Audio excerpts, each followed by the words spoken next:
Okay, so if anyone was not here this afternoon, my name is Madison Harmon. I'm a second year graduate student at North Carolina State University. So which is located in Raleigh, North Carolina, for those who don't know, but I'm in Chapel Hill, North Carolina, which is kind of down the road. And I am in the English department master's program with a literature concentration. And so today, this is kind of going to be a jumping point for a paper I'm hoping to later kind of create. But the working title is She Could Remember Desire, but she had forgotten how it worked. The Apparitional Lesbian as the Enslaved, and the Question of Queer Futurity in Toni Morrison's Beloved.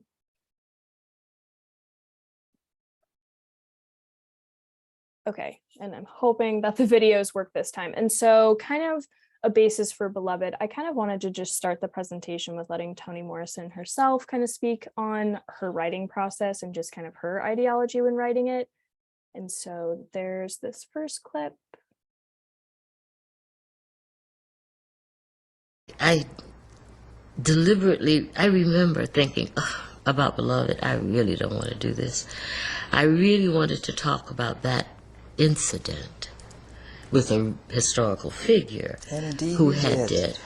But I was really upset because I had to talk about slavery in particular, because I assumed I knew everything anyway, so.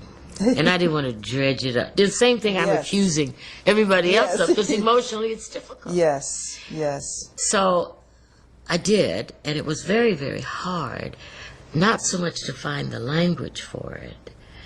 That was difficult enough.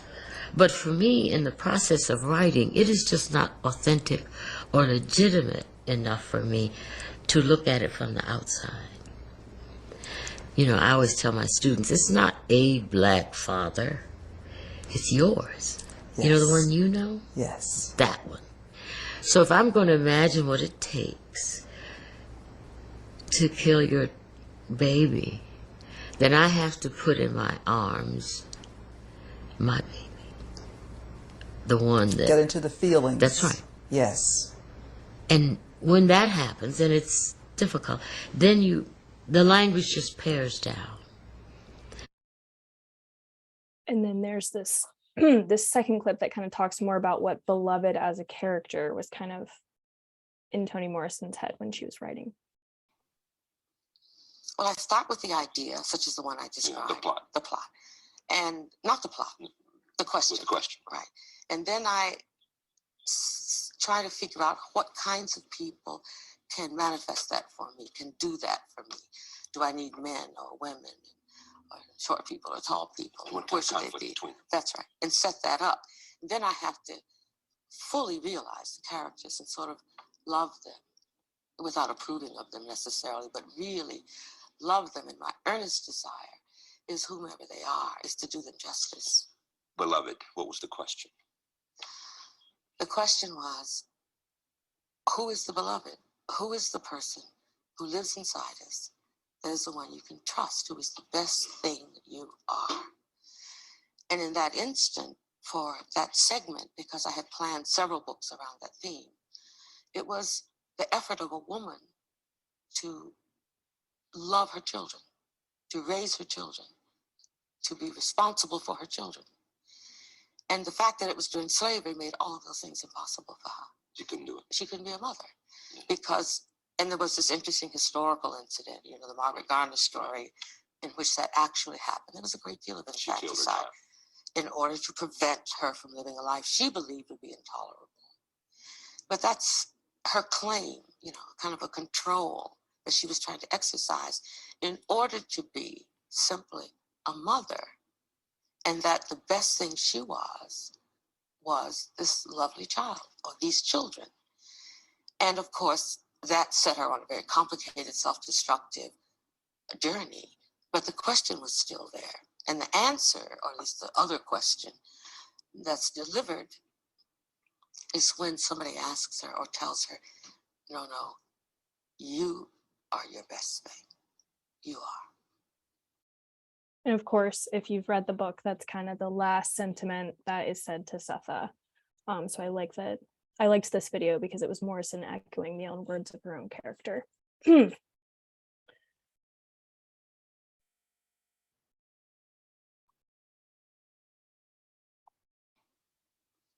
By Well, that start with the time, Oh, idea, what's such as the one I happening? So I'm so described. sorry. The plot.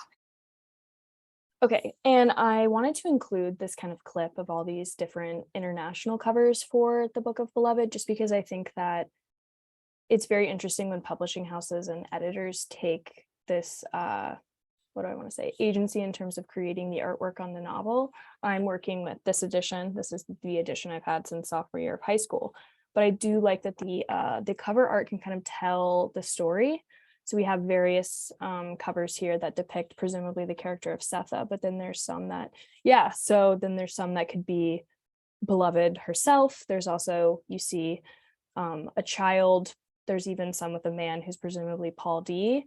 And so I think that it's very interesting because it can tell, or, lead the reader to think of the novel in a certain light.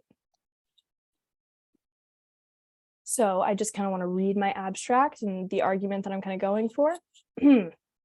So Toni Morrison published her renowned novel Beloved in 1987. The text is read as a neo-slave narrative, which is an extension of a late 20th century literary movement that examines slave narratives through a contemporary lens. So for an example, if you've read Octavia Butler's Kindred, that would be kind of a cousin to Beloved. Beloved can be read as a female Gothic narrative because of its focus on the domestic sphere post-slavery and the hauntological impacts that slavery has on the Black body and the Black community. Understanding Beloved as a female Gothic novel allows for the excavation of the underlying psychoanalytic threads and kind of queer mechanisms that are in play when it comes to the characterization of Morrison's Denver and Setha, and of course the character of Beloved. When it comes to the female Gothic, the female body is at the forefront, and it's often constructed through the lens of this eroding idea of domesticity that's kind of woven in with uncanny sensations that are built into this idea of femininity, this prescribed idea of femininity. The Freudian uncanny and queer existence are tightly linked together when it comes to developing a female Gothic narrative. And both of these, I argue, are heavily prevalent in Beloved. Bonnie Zimmerman, who is a literary and kind of sexuality scholar, in her critical work on queer studies, coins this term metaphorical lesbian, which she defines as a disruptor of heterosexuality or a presence that stands outside the conventions of patriarchy. And this metaphorical lesbian then positions herself outside those institutions, or she can create space within them. And within that space, she also creates a lesbian relationship between herself and others. Denver and the character of Beloved can be read as queer doubles for one another, as well as Beloved representing a pre-Oedipal psychosexual interpretation of the mother-daughter relationship we then see her reform with Setha. An argument can be made that examining Morrison's Beloved as a queer female Gothic text can contextualize the intersectional existence of queerness, Blackness, and the enduring consequences that slavery had on specifically maternal bonds and the female body.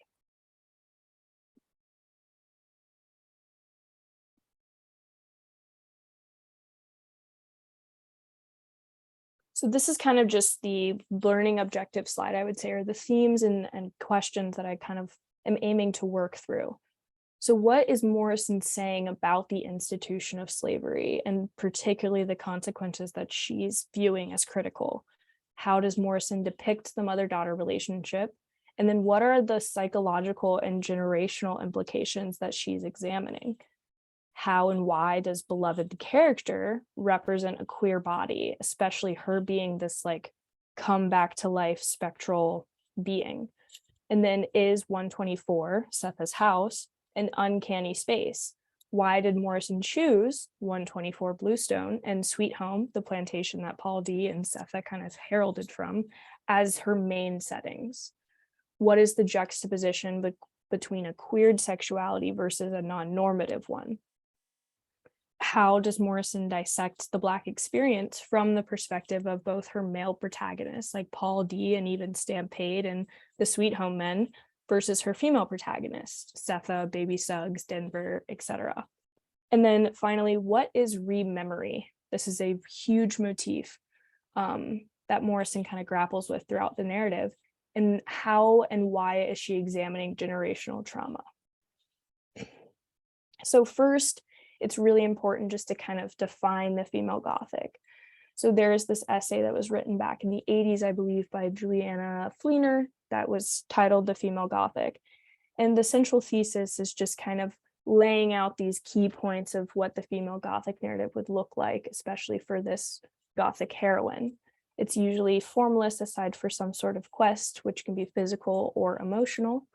Usually there's ruined castles or enclosed spaces, which become symbols of culture and or the heroine themselves. So in this Beloved, it would be 124. That's what I'm arguing. There's no ruined castle. These narratives often provoke feelings of terror and anger, as well as self-fear and self-disgust towards the female body and all that they can be associated with, aka maternity. And they usually use narrative forms that kind of question the validity of this narrative itself. And they reflect the key paradigm about women mothering and fathering, and how women can then be deemed defective because they're not men. So kind of examining this double bind of femininity. And also in this essay, it's argued that there's not really any transcendence because this woman, this female Gothic heroine, is trying to grasp a false ideal that is derived solely from the patriarchy. And she broke down these different threads that we can kind of read in the female Gothic narrative. You have the reflected self, where this woman is only viewing herself as a reflection of the patriarchal values. It completely diminishes her own real self. We have split personality, which is, the literary reality is structured in the split personality of either threatening male figure, or there can be this good/evil woman that is then threatening the good/evil woman that is the protagonist. And we see that in Beloved as a character being this good turned into evil woman. We have the narrative structure, the setting, and this is huge because, varying tensions are symbolized through these enclosed spaces and houses, which represent both the limitations of society and the limitations of the heroine themselves because they're trapped in this enclosed space. We have madness, apocalypse, and transcendence, where women recognize their roles in society and they go mad, quote unquote mad, in order to survive. And this can be argued in the sake of Setha, who quote unquote goes mad and kills her child in order to protect them from the reality of slavery.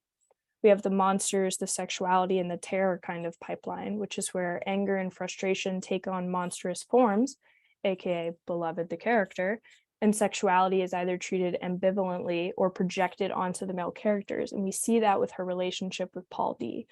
And then, of course, maternity and the female body as kind of just this literary metaphor, and how the female Gothic examines the interactions and the relationships between a mother and a daughter, and what happens when that daughter then also becomes a mother. So now kind of diving more into that, the original male-oriented Gothic narrative is all about the Oedipal, and the Oedipal psychosexual development, which Freud argued was when a young girl realizes she's lacking a phallus. She sees herself as castrated and then sees her mother as a reflection of that inferiority as well. And because of that, she's supposed to reject the mother, reattach herself to the father, which then becomes this precursor for adult heterosexuality. But then in around the second wave feminist movement with, critics like Nancy Chodorow and Judy Newman, they started looking into the female Gothic and viewing it as a reflection of the pre-Oedipus kind of pipeline for psychosexual development. And that's arguing that since children, especially young girls, they first experience the social and the cognitive world as continuous with themselves and the mother. This mom isn't seen as a separate person with a separate identity. Instead, a symbiotic relationship is formed then between the daughter and the mother, and their identities can blur and fuse together, which can be a good thing. It could also be a very bad thing as the daughter then progresses into adolescence. The idea of maternal omnipotence, which is where men fear the woman and the mother particularly because she can supplant the father's role in a young girl's gender identity.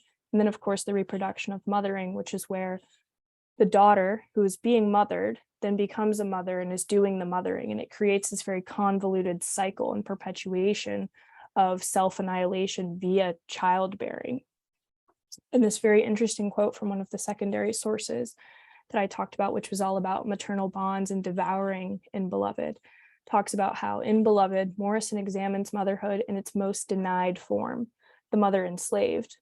This woman is reduced to a brood mare, and these bonds resurge with terrifying strength as Setha attempts to return her babies to perhaps a collective mother body. She devours them back into the security of the womb, and ultimately death, much as a mother cat will eat her babies as the ultimate act of protection. The child as the adult's fantasy, or Setha's fantasy for the future, is central to why she chooses to murder Beloved. For Setha to kill her daughter is to kill her own best self, to kill her best and self-gendered fantasy for the future, because being enslaved, there was no real idea of futurity or a positive regeneration. So the act is killing time itself, essentially, especially its redemptive gifts, which the daughter, as a potential mother, that reproduction of mothering coming up again, symbolizes.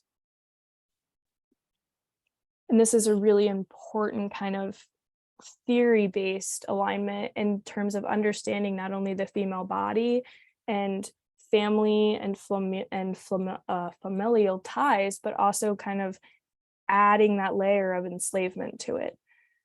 So there's this phenomenon which is known as the social death of the enslaved. And it says slaves could create informal marriages and families. And we see that all the time. We see that with Setha at Sweet Home with Hallie. But these bonds, they weren't legal, they weren't legitimized. They could be arbitrarily separated at any time and sold to various individuals. And monogamy was constantly threatened by the possibility of sexual assault by slave owners and other men. And one of the major functions of marriage within capitalism is to generate legitimate heirs in order to regulate private property.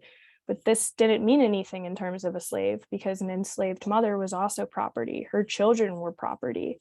And so slaves were excluded with violence, if necessary, from replication, which Rebecca Balland, who wrote this essay, deems the only form of sexuality that's human by those in power, aka the white slave owners, and simultaneously excluded because of the slaves' quote unquote deviant sexuality, that deviation coming from it's not legitimate, it's not quote normative because of their status as an enslaved person.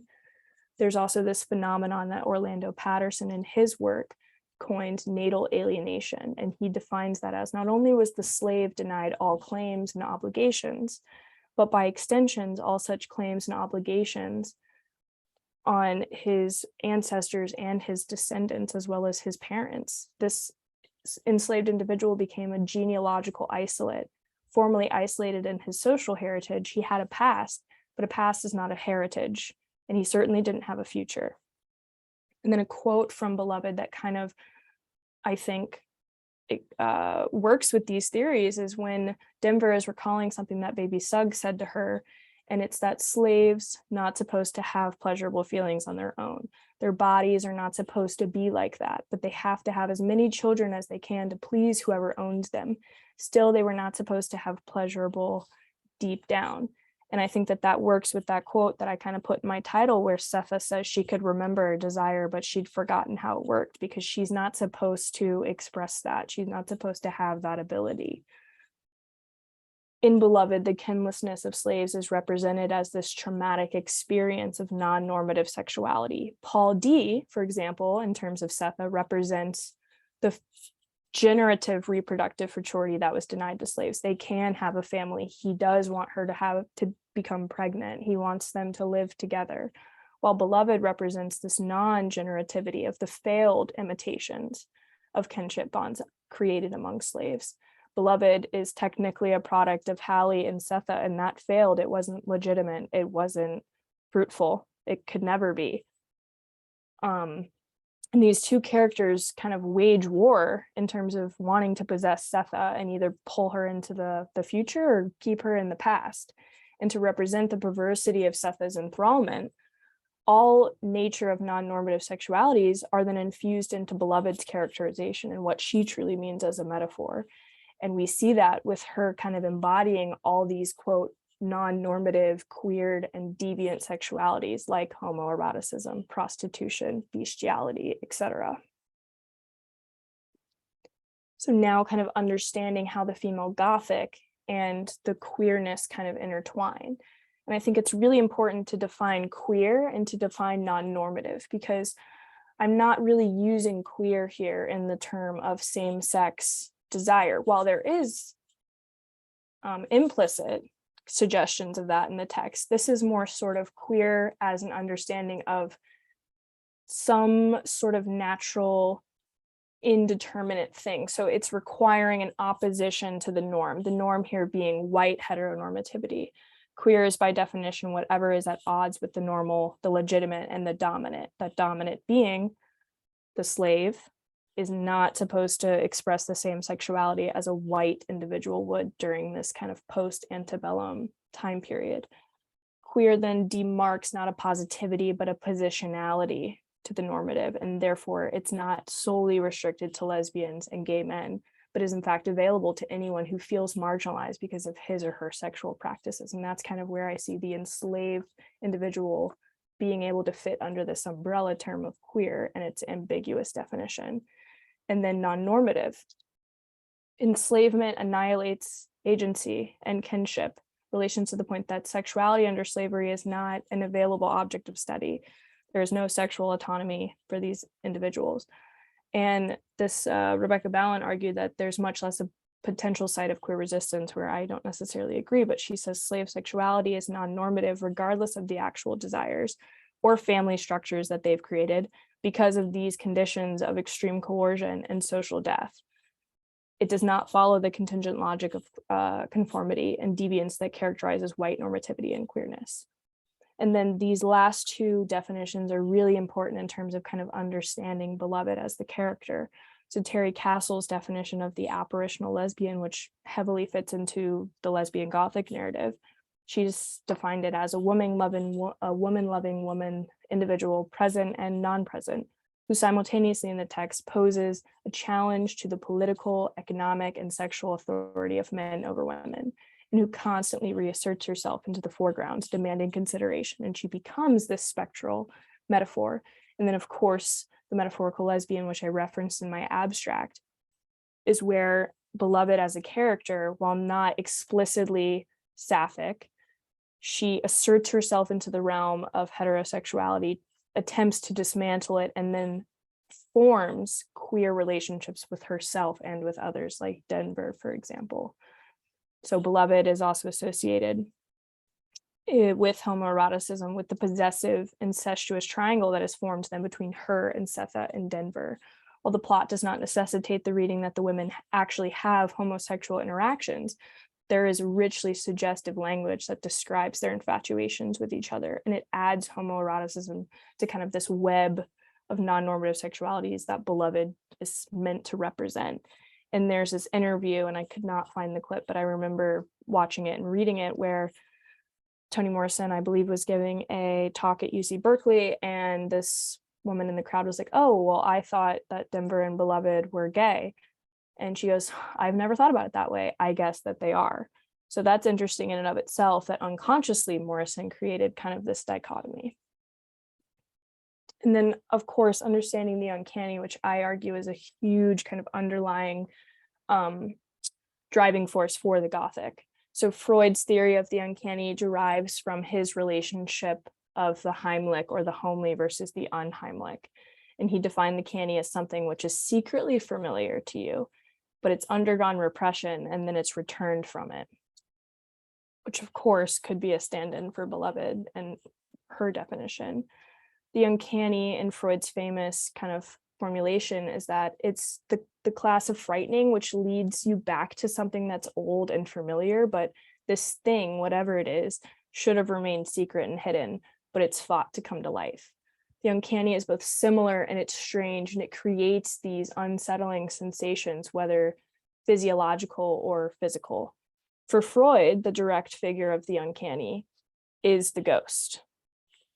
And there's this really interesting essay by Helene Cizou. I'm not sure how to pronounce her last name, but it's about, a phantom reading of Freud's Uncanny. And she talks about how everything remains to be said on the subject of the ghost and the ambiguity of the return. For what renders it intolerable is not so much that it's an announcement of death, nor even the proof that death exists, since this ghost announce and proves nothing more. What is intolerable is that the ghost erases the limit which exists between two states. It's neither alive nor dead. And now we kind of get into more attaching all of these different theories to beloved. So George Haggerty in his work, The Queer Gothic, argues that a Gothic novel is about fear, specifically erotic fear, in the phase in which desire renders the family a hotbed of sexualized brutality. And he sees that this brutality and this dysfunctionality is all traceable to an original moment of loss. And so the question now is, what or who is the original moment of loss in Beloved? And it's obviously Beloved herself and kind of her uncanny arrival. And so there's this really interesting quote by Phyllis Betts, who works with The Lesbian Fantastic. And she says that the ghost, specifically the lesbian ghost, to be seen is to be acknowledged. To be seen links past and present. And for many ghosts, this moment of recognition marks the point at which the disembodied can be reintegrated into natural processes. The ghostly appearance stops time and it prevents growth, since what it represents lies in the past. Until this past can be understood, no progress is possible. And I argue that is a remarkable statement in terms of what Beloved does in this narrative for Setha and the other characters. We already know that Beloved was killed as a baby, but then she returns as this grown woman. And what prompts her to return in the flesh? And it's Paul D showing up. It's said in the book, he came and he beat the ghost out and he shook it out and he made a space for himself in this female-oriented enclosed domestic space. It took a man to bring Beloved back in the flesh. And of course, the carnival scene where Paul D and Denver and Setha were kind of this pseudo family that were holding hands, and they were like a family, and they're going home and their shadows are holding hands. And literally the next line is a fully grown woman walked out of the water. And we know that to be Beloved now, sitting on that stump in front of 124. And at that moment, Denver says, like, what is that? What is it? And it is a very interesting pronoun in terms of understanding Beloved as a liminal character. But Setha literally gives birth. Her bladder fills and her water breaks. And so there's this metaphorical birth that happens when Beloved shows up again. And I argue that Beloved is a mirror ball, and she reflects different realities for each of these three protagonists, specifically Setha and Denver and Paul D. She shows them different sides and she acts a different way with all of them. And that's because of what she's meant to represent for each of them. But there is a commonality, and that commonality is the non-normative and queered sexuality that kind of flourishes with each of these three characters, and that being prostitution and bestiality and homoeroticism. And so now, kind of breaking down these three characters, we have Setha. What do we know about Setha? We know that Setha came from Sweet Home. You know, Hallie, her husband, has presumably died. She had to kill Beloved as a baby. Her two sons have left because Beloved is haunting the house. Baby Suggs, kind of her pseudo mother figure, has died 9 years prior to the events of the novel. And she's all alone with Denver.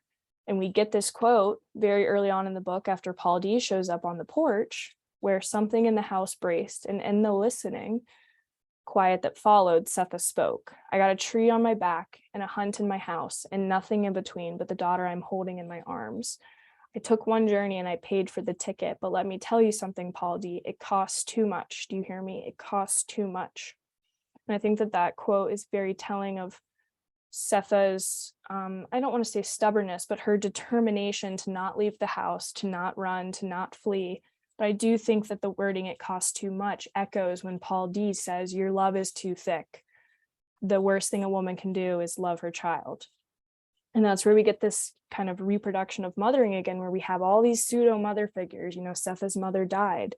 And then we have baby Suggs, who is kind of a mother figure for the whole community. And the clearing, she dies. Setha had to kill her child. And then once the child returns, Denver is forced to become a mother because Setha is so infantilized and infatuated with Beloved, as Beloved herself becomes pregnant in a way towards the end of the novel. Nancy Chudera, like I referenced earlier, she talks about how motherhood replicates this patriarchal ideology, which supports this bonding between mother and child. Daughters are trained to become mothers, and this training taking place by the mother kind of enforces the child's emotional and psychological dependency on her. And a quote that echoes this from the novel Setha was flattered by Beloved's open, quiet devotion. The same adoration from her daughter, aka Denver, would have annoyed her. It would have made her chill at the thought of having raised a ridiculously dependent child, which is ironic because we know, as the reader, that Beloved is her child. And then, of course, flashing forward to that third climactic act of the novel, there's that change where Beloved and Setha almost switch places, or they also blend in a way too. It said it was Beloved who made the demands. Anything she wanted, she got. And when Setha ran out of things, Beloved invented desire. Desire there is that key indicator of creating this non-normative attachment that Setha has now created to Beloved. Denver remarks that Setha locks herself up in the house with Beloved. Beloved is wearing her clothes. She's talking like Setha. She's wanting to look like Setha. She wants Setha. We get that very odd string of chapters where Setha's the narrator and says, Beloved is my daughter, she is mine. And Denver says, Beloved is my sister, she is mine. And then we get that I am Beloved chapter where it almost seems like Beloved's the narrator. And she talks about how Setha is the woman with the face that she wants. Setha is the woman with the face that's hers. And so we get this like switch in roles. And then of course we get Denver, who I argue is heavily queered. We have the infamous Emerald Closet, which there's this quote where it says, Denver could crawl into this room, and once there, she could stand all the way up in this emerald light. It began as a girl's playhouse, but her desires changed, and so did the play. Closed off from the hurt world, Denver's imagination produced its own hunger and its own food, which she badly needed because loneliness wore her out. It wore her out. Veiled and protected by the green walls, she felt ripe and clear. This is arguably a secret spot where she goes and has, self-annihilating narcissistic masturbation kind of sessions. She goes there to be by herself, and she has to create her own desire because somewhere, somehow it's been repressed. She has no other outlet. This idea of hunger and consumption is very big in the novel as well, especially when Beloved is concerned. And another quote, once Beloved arrives, Denver was shaking. She looked at the sleeping beauty and wanted more. And this is that turning point. Denver never goes back to the Emerald Closet after this because Beloved now becomes this external object of desire. And her intent of nursing Beloved, she forgot to eat or visit the Emerald Closet. And this idea of original hunger was impossible to go back to. Luckily for Denver, looking was enough. But to be looked at in return was beyond appetite. So there's this idea of Denver looking at Beloved and feeling desire, but then also feeling desired as Beloved is looking back at her. So it creates this weird sister-girl relationship.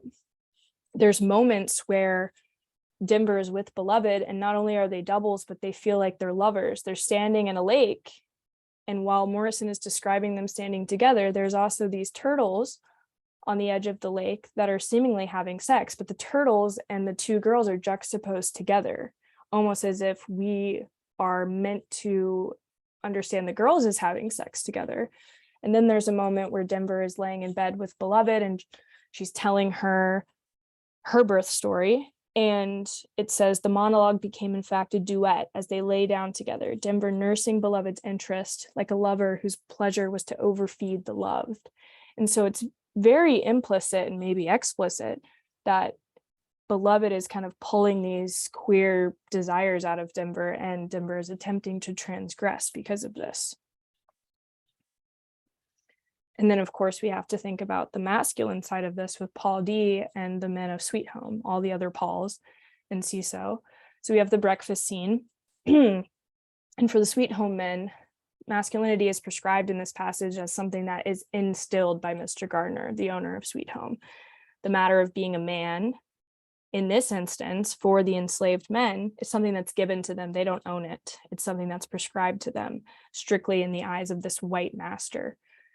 And we learn after this breakfast scene, not only are these men kind of forced into performing fellatio on these plantation owners, but also they only really have two main outlets of sexual release. It's, going the bestiality route with the cows, aka Red Cora, who's referenced throughout the novel, and then also fantasizing about rape. They waited and they salivated for Setha, waiting for her to choose. We know that she chose Hallie, But the only thing that the sweet home men will not consider is the possibility of sleeping with one another. And could that be this kind of ingrained homophobia because they're being forced to perform these humiliating, violating acts by the hands of the white slave owners? Sex with animals is considered preferable to sex with another man. And this is a powerful excuing of homosexuality by these sweet home men, because it's an avoidance of the one possible act of consensual sex that they could take place in while they're enslaved. And this quote from another essay says that while a slave's ability to consent or refuse an act of sexual violence may be a strictly illusory one, nevertheless empowers the Black body with the agency to give itself rather than to be taken against its will, a choice which may palliate the harsh reality of violation, even as a negative stigma binds itself both to Paul D's sense of self and the possibilities of sexual expression between men. And then, of course, we have Paul D's relation with Beloved, and we already talked about how they're already at odds with one another. Beloved showed up to kind of say, this is my house, you're not welcome here. And Paul D said, no, this is my house now. And Beloved basically assaults Paul D, and she tries to seduce him, but in a way, it heals Paul D, quote unquote, through this traumatic remembering of his time at Sweet Home in that little 10 box, which is obviously a metaphor for his shame and his trauma. And during the moment of consummation, he doesn't even realize that his 10 has been unleashed with all of these feelings and memories. And he just keeps repeating red heart, red heart, red heart all over again, which is a nod to Red Cora, the name of the cow, which presumably the Sweet Home men took advantage of. And so in a way, it's blending Beloved again with an animalistic force. She turns her behind up to him as if an animal would do that. And directly following this, we get Paul D's prescription of manhood, where he goes to Setha and he says, he didn't know what was on his mind, but I want you pregnant, Setha. Would you do that for me? As if it's some sort of easy transaction. And suddenly it was a solution, a way to hold on to her, document his manhood, and break out of the other girl's spell. That other girl being Beloved, who's forcing him to remember all of these things and deal with this and quip with the homosexual violence that was done onto him. And then, of course, we have 124 as not only a setting, but a character and a metaphor. So the book doesn't really have chapters, but it's broken, or they're not numbered at least, but it's broken up into three major parts. 124 was spiteful, that infamous first line. 124 was loud, and 124 was quiet. Mulvey Roberts writes, mainly the grounds of sexuality and reproduction. The female body has been stigmatized by patriarchal controls. And it's important here to remember that not only is it patriarchal, but it's white patriarchal. And that adds just this whole other layer to Beloved. But both of these systematically and institutionally drive power and possession and patrimony onto the female body. These manifest as a policing of that body and its parts, particularly the open mouth and the vulva, which then become the symbol for the house, the threshold of a door. The domestic space can now be understood as an extension of the female body. 124, in a way, is a womb. It gives birth to Setha, and it gives birth to Beloved and the rebirth of Beloved, and also the birth of Denver's desires and Paul D's kind of redemption arc in a way as a man. But Freud, in his original 1919 Uncanny, he also regards the womb as uncanny, and that the classical female body, as opposed to kind of this transgressive female body that we're seeing in Beloved and as 124, it's represented by this closed mouth and this locked household door. And also just understanding the house as being a symbol for compulsory heterosexuality and the nuclear family. The nuclear family, in this time sense, and honestly now, it leans towards white ideals and how the white heterosexual couple can become suburbanized and successful in society. It is a white ideal that then individuals who were once enslaved and coming out of slavery felt that they needed to prescribe to in order to be successful.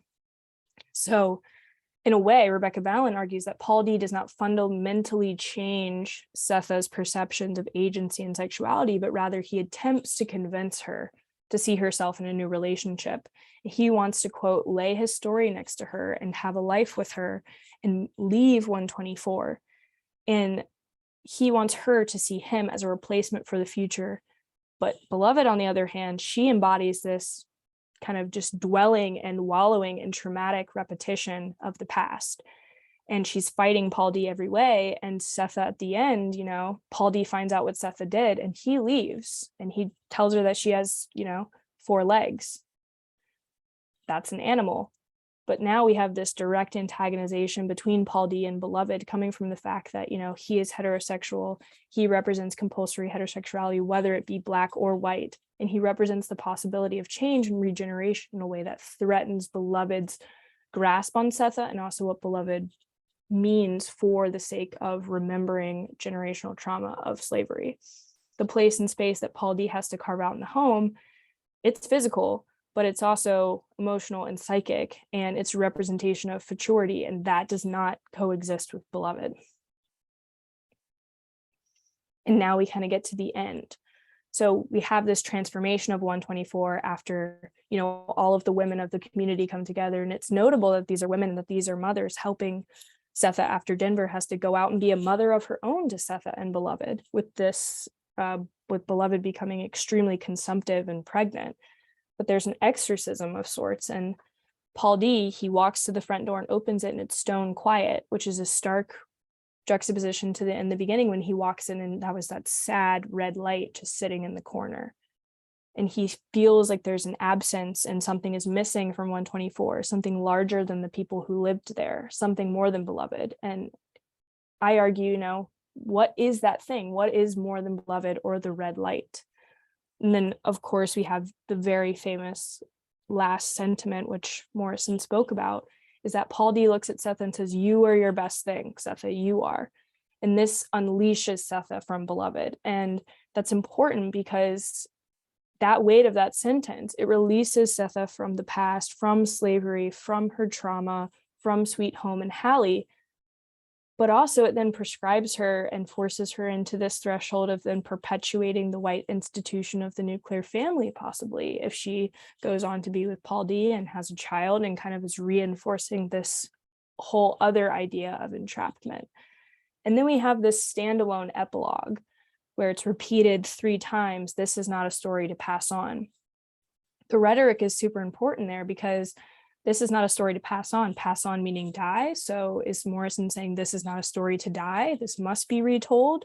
Or this is not a story to pass on in terms of genealogical or generational passing on, which fits in with that kind of cycle of trauma from baby Suggs to Setha to Denver and so on?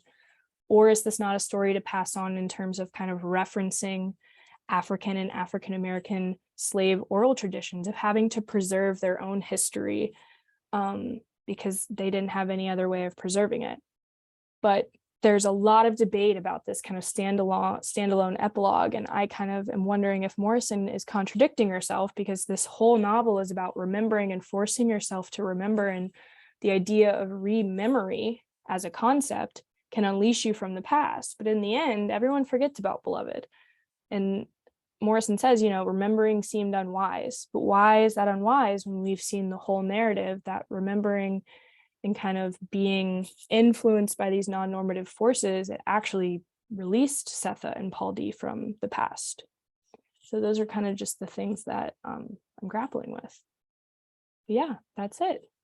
Thank you so much.